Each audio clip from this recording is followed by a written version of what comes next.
O banquete já estava em andamento havia bastante tempo. Os convidados conversavam entre as mesas, os serventes circulavam pelo jardim e Jesus permanecia entre parentes, amigos e discípulos, ensinando e participando da celebração. À primeira vista, tudo parecia acontecer normalmente, mas enquanto a festa seguia, Maria percebeu algo que quase ninguém havia notado: o vinho estava acabando. Pouco depois, grandes ânforas seriam enchidas apenas com água, e diante de todos aqueles convidados, aconteceria um sinal que ninguém presente esqueceria pelo resto da vida. Seria o primeiro milagre público de Jesus. Depois de vencer as tentações no deserto, Jesus começou a aproximar de si aqueles que seriam seus primeiros discípulos. Sua presença chamava a atenção por onde passava. Havia firmeza em suas palavras, mas também uma bondade que atraía as pessoas simples e sinceras. Alguns o ouviam e acreditavam. Outros, porém, começavam a sentir resistência dentro do próprio coração. Enquanto muitos se aproximavam com esperança, outros observavam com desconfiança. Aos poucos, cumpria-se as palavras que havia sido anunciada muitos anos antes pelo velho Simeão, quando falou que aquele menino seria motivo de queda para uns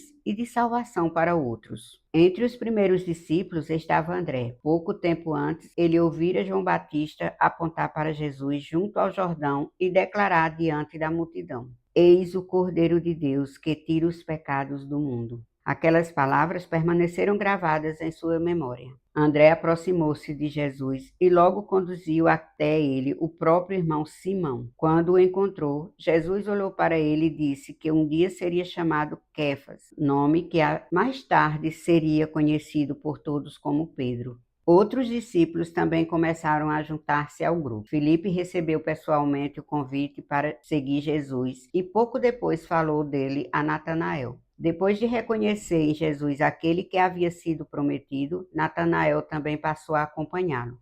Não muito tempo depois, aconteceu uma celebração que reuniria novamente todos eles. Na cidade de Caná, preparava-se uma grande festa de casamento. O noivo era justamente Natanael, que possuía parentesco com a família de Jesus. Tanto ele quanto a noiva haviam convidado Jesus e Maria para participarem das celebrações que reuniriam familiares, amigos e muitos outros convidados. Mais de 100 pessoas estavam presentes. Durante vários dias, a casa e os jardins permaneceram cheios de gente. Os convidados conversavam, passeavam e participavam das atividades preparadas para a ocasião. Homens e mulheres costumavam permanecer em grupos separados, aproveitando aqueles momentos de convivência enquanto a alegria da festa se espalhava por toda parte. Jesus participava naturalmente daqueles encontros, conversava com os presentes e muitas vezes aproveitava a ocasião para aproximar ainda mais os homens que começavam a segui-lo. Desejava que se conhecesse melhor e que aprendesse a caminhar juntos antes dos acontecimentos que ainda viriam. Em vários momentos, suas palavras chamavam a atenção dos convidados. Às vezes, falava de maneira simples, mas aquilo que dizia permanecia na memória de quem o escutava. Muitos admiravam a sabedoria com que respondia às pessoas e a serenidade com que participava de tudo. Finalmente, chegou o dia principal da celebração. O noivo e a noiva foram conduzidos até a sinagoga num cortejo festivo. Meninos e meninas caminhavam à frente levando grinaldas. Jovens seguiam atrás tocando flautas e outros instrumentos. Acompanhando a noiva vinham 12 donzelas, enquanto o noivo era acompanhado por 12 rapazes. A cerimônia foi realizada diante da sinagoga. Os anéis trocados pelos noivos haviam sido um presente de Maria e tinha recebido anteriormente a bênção de Jesus. Terminada a celebração, todos retornavam para o local do banquete. As mesas estavam preparadas no jardim e os convidados voltaram a ocupar seus lugares. Jesus sentou-se numa posição de destaque entre parentes e amigos próximos da família, enquanto os discípulos distribuíam-se pelas demais mesas. O noivo servia os homens e a noiva servia as mulheres, conforme o costume da época. Tudo parecia estar perfeitamente organizado. Maria e Marta haviam cuidado de muitos detalhes da preparação. Jesus havia dito que providenciaria o vinho para uma das etapas da refeição, e ninguém imaginava que justamente naquele momento aconteceria algo extraordinário. Depois que foram servidas aves, peixes, frutas, doces de mel e outras iguarias, os convidados continuaram conversando enquanto Jesus ensinava.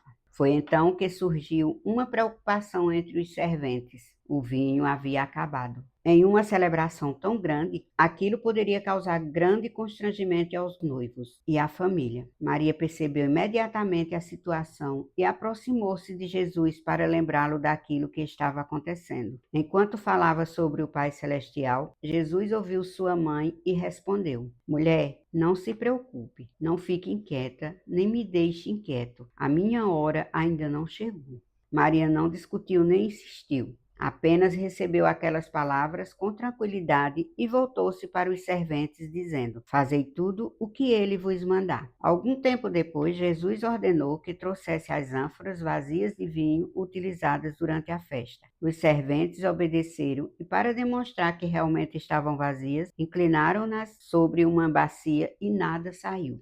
Então Jesus mandou que fossem enchidas novamente, dessa vez apenas com água. As ânforas eram grandes e pesadas, exigindo o esforço de 2 homens para serem transportadas. Mesmo assim, os criados fizeram exatamente o que lhes havia sido ordenado e encheram a cada uma delas até a borda. Quando terminaram o trabalho, colocaram os recipientes próximos do aparador. Jesus aproximou-se, abençoou as ânforas e voltou ao seu lugar à mesa.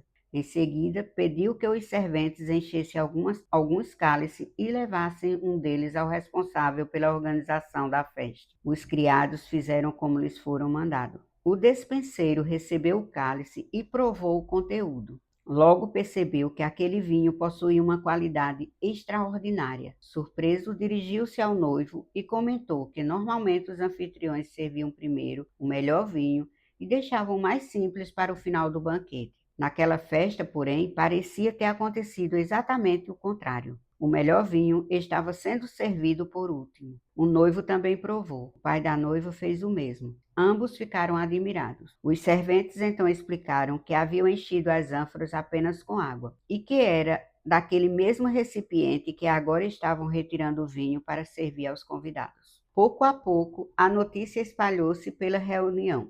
Mesmo assim, não houve confusão nem agitação. Um silêncio respeitoso tomou conta do ambiente, enquanto todos procuravam compreender aquilo que acabara de acontecer diante dos seus olhos. Jesus continuou ensinando. Os discípulos, os parentes e os convidados ouviam atentamente suas palavras. Muitos compreenderam naquele momento que estavam diante de alguém muito maior do que imaginavam quando chegaram àquela celebração. Foi ali, numa simples festa de casamento, que Jesus realizou o primeiro milagre público de sua missão. A fé daqueles que o seguia começou a fortalecer-se, mas os acontecimentos daquele dia ainda não haviam terminado. Quando o banquete chegou ao fim, o noivo procurou Jesus em particular e contou-lhe que sentia dentro de si um profundo desejo de viver em santidade ao lado da esposa, caso ela também aceitasse esse caminho. Pouco depois, a própria noiva aproximou-se e manifestou o mesmo desejo. Jesus chamou os dois e falou-lhes sobre o matrimônio, sobre a fidelidade a Deus e sobre homens e mulheres santos que haviam oferecido grandes sacrifícios por amor ao Pai Celestial. Os noivos ouviram atentamente cada palavra. Depois ajoelharam-se diante dele. Ali fizeram voto de continência e decidiram viver como irmãos durante 3 anos. Jesus então os abençoou, encerrando aquele dia que permaneceria para sempre na memória de todos os presentes.